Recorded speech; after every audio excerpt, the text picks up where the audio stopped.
Hey guys, this is OddOneGaming and this is going to be another Raid Shadow Legends video.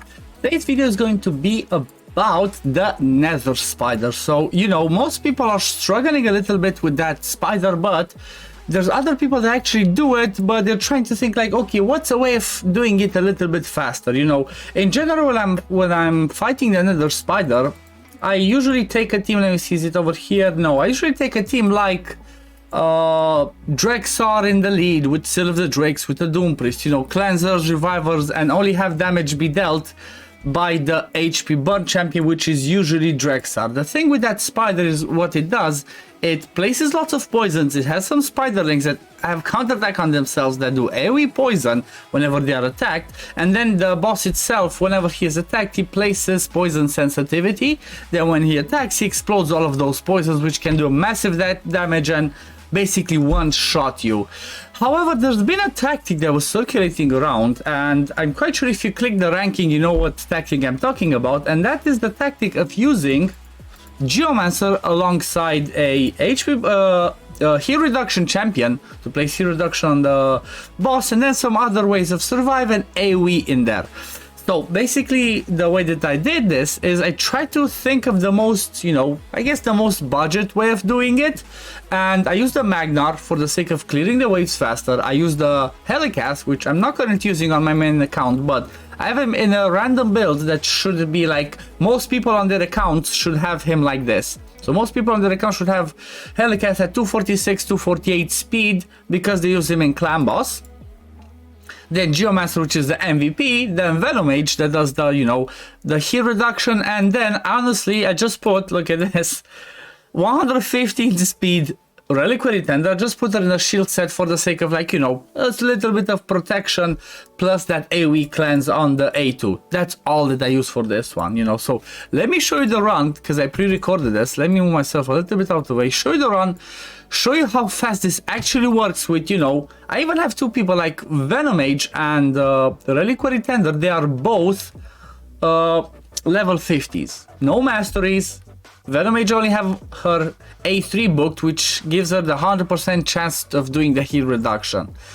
It does not have to necessarily be Venom, it's just Venom is the best at it because she does AoE heal reduction, some poisons, and hits the spiderlings at the same time. Plus, if they have heal reduction, it gives us some damage mitigation to help us survive a little bit. But when we get to the boss, check this out, look at what's happening. So basically I have my Geomancer being the fastest, straight up does the A3, Helicast does unkillable, Venom comes with the AoE heal reduction and poisons, and look at this, look at that damage.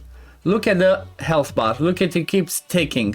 We hit again, we do AoE 1 with him, boom, boom, look at that. Look at all the damage that we do just from Geomancer's passive every time we are attacked by the spiderling. So this is honestly just insane. We do the little bit of a cleanse there, even though honestly, I'm not sure I even need that cleanse, because as we saw, he already, the spider already exploded those poisons. Look at the way the damage takes. It's insane.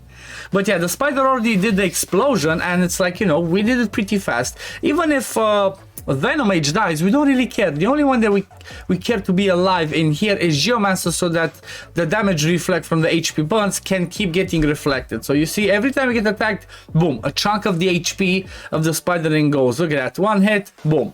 And that's 1 minute 34. Look at that, so boom, that's a 1 minute 34 run with 34 turns taken. The best that I did was 1 minute 22 with 24 turns taken. But honestly, I'm quite sure that I can do it even better and better.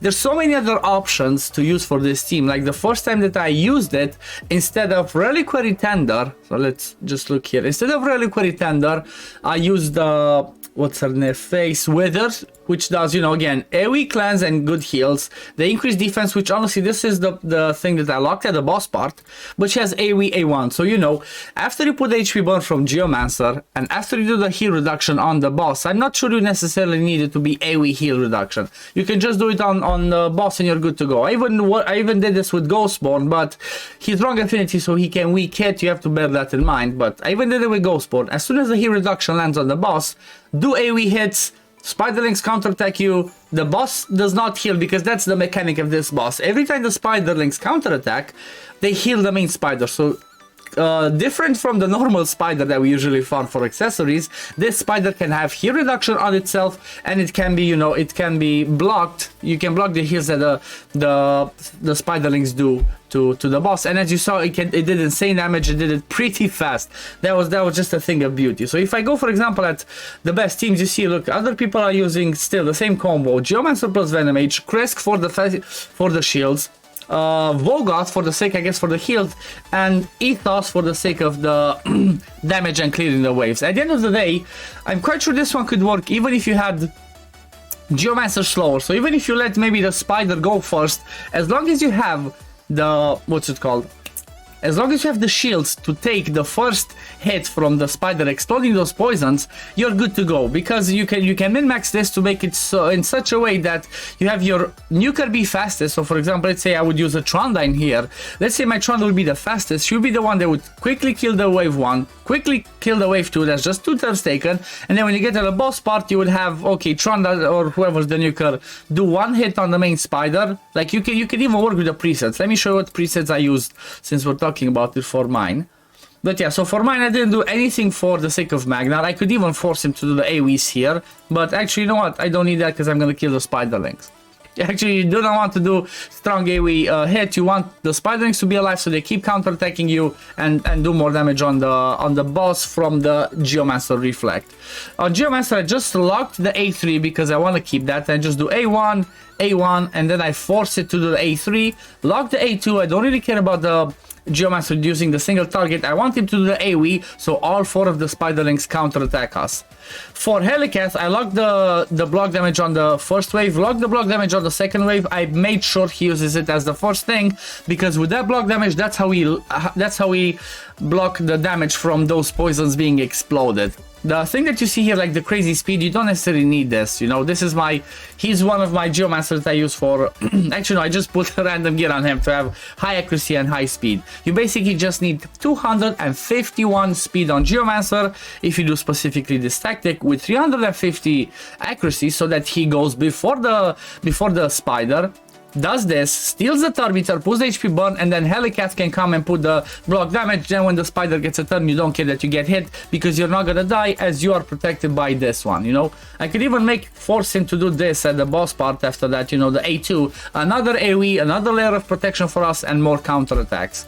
Venom Mage, same thing. I locked the A3 on the first, second, and I prioritized on the last wave. And for Reliquary Tender, I mean, she doesn't get a chance to do anything because she's slow, but I locked her cleanse, and I just kept that for the sake of the boss part. So this is the way to do it. If you look, for example, like I said, there's even better teams out there. If you look at the global rankings, same principle, everybody uses the same thing. Tranda, like I mentioned, for the nukes. Venom Mage, I guess Thurnick is for the sake of the shield / AoE hit plus unkillable, which can help us, you know, survive. Vogoth for the heals again, and then Geomancer for the HP burn. Look at this. The second team is kind of like what I'm using. Just instead of the Reliquary Tender, which I brought, which is not as necessary for what I've seen, I can just bring another nuker. But I would have to slow everybody down, and like I said, make sure somebody's in a shield set. So for example, I could build my Venom Mage in a shield set.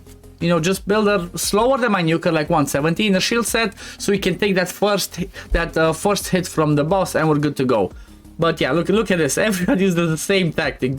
Geo plus Venom Mage, Geo plus Venom Mage, Geo plus Venom Mage, and lots of Krisks in there because of the fat shields. But you know, I wanted to show kind of like the budget-ish version of this, because it can be done. In a way, it's like, you know, I definitely believe it's a budget version. Like, lots of people should have Helicath in there. But if you don't have Helicath for the sake of the block damage, just bring somebody that has shields, somebody that does shields, like, I don't know, maybe a Brogni, or somebody that does big shields, or even a what's it called? Maybe Miscreated Monster would not be the greatest idea, because he actually does damage and he might kill the spiderlings.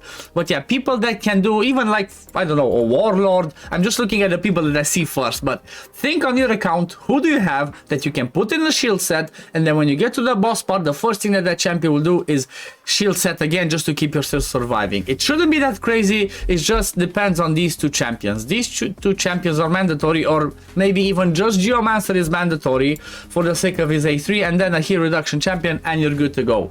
You don't have to make it a speed run. You can use Lots of survivability just to make sure that you get the boss. You don't have to get a nuker to smash the waves fast and then get there, but it should be pretty easy, honestly. It should be pretty easy. If you just follow the principle that I said, you should be good to go. But yeah, let me just show you the gear sets as well, since we are at it, like what builds I have on my people. Helicat random builds, just like I said, he's built for the sake of being in unkillable on his own. These are his masteries, nothing too crazy. Like, it doesn't really matter what masteries Helicat has. Same thing for Geo, doesn't really matter what masteries he has. I mean, yeah, it does help do some damage on the War Master. The builds on him, again, like I said, I just need 251 speed over 350 accuracy. I just put a random gear, as you see. I just put one speed set, one divine speed set, and one perception, and just went with it, whatever. Magnar is obviously there for the nukes. This is the Magnar build that I used on yesterday's video as well, for the sake of the finite 20 with Corrupted Alliance. These are his masteries, in case you're interested, with the retribution.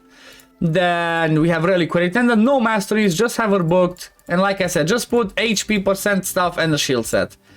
So it's like top pieces from shield, HP percent, HP percent, HP percent. Just trying to have, you know, a little bit of that shield to survive in case the Spiderling goes first, even though that doesn't happen. But, you know, have that little bit of a shield to take those poisons so people do not die.